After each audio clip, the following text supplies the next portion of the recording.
Model school તળાજાના Acharya Shri વિશાલભાઈ રાજ્યગુરુના સરકારી સેવાના 20 વર્ષ પૂર્ણ થતાં એક અનોખી સેવાનો પ્રારંભ વિશાલભાઈ રાજ્યગુરુ દ્વારા મોડલ સ્કૂલમાં કરવામાં આવ્યો હતો। આજ રોજ તારીખ 9/12/2024ના રોજ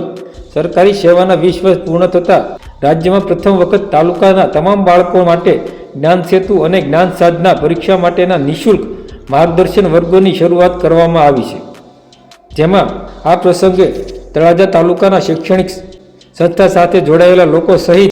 ઉપસ્થિત રહી અને વિશાલભાઈ રાજ્યગુરુને સન્માનિત પણ કર્યા હતા। જેમાં સંઘે શ્રી જયભાઈ દવે, આચાર્ય શ્રી ઔદ્યોગિક તાલીમ સંસ્થા તળાજા, યાસીનભાઈ રત્નાણી,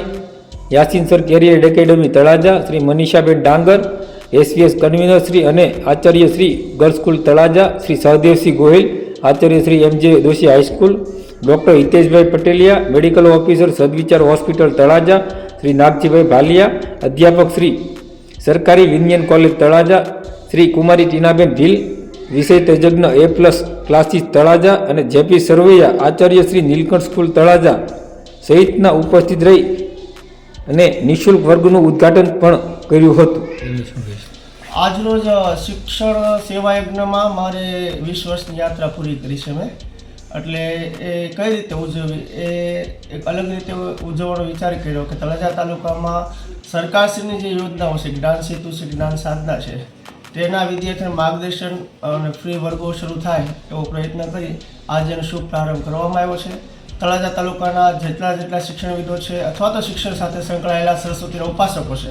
એ બધા આજે ઉપસ્થિત રહ્યા અને ખૂબ સારી રીતે એ પ્રસંગ અમે અત્યારે ઉજવણી કરી રહ્યા છીએ। આ પ્રસંગ અનુસાર તળાજા તાલુકાના તમામ વાલીઓને મારી નમ્ર વિનંતી કે જો આપનું બાળક ધોરણ 5 કે 8માં અભ્યાસ કરે છે તો અહીંયા અમને નોંધાવે, જેથી કરી અને કમસે કમ શનિ રવિમાં એ બાળક અમારા સુધી પહોંચે તો અમે બાળકને થોડુંક માર્ગદર્શન આપી શકીએ અને જ્ઞાન સેતુ પરીક્ષા, જ્ઞાન સાધના પરીક્ષા એ સારી રીતે પાસ કરી શકે। આખા ગુજરાતની અંદર આપણા તળાજા તાલુકામાં સૌથી વધુ ફોર્મ ભરાય અને સૌથી વધુ પરીક્ષા આપી વિદ્યાર્થી પાસ થાય, સફળ થાય એવી એક ઈચ્છા છે। તો ફરીવાર તમામ ગુરુજનો, પ્રાથમિક શાળાના આચાર્યશ્રી, શિક્ષકશ્રીઓ જે 5મા અને 8માનો વર્ગ સંભાળે છે એ વર્ગ શિક્ષકને મારી નમ્ર વિનંતી કે એ પોતે આ વિદ્યાર્થીઓને અમારી સુધી કોન્ટેક્ટ કરાવે, જેથી કરી અમે માર્ગદર્શન આપી શકીએ। અસ્તુ, ધન્યવાદ।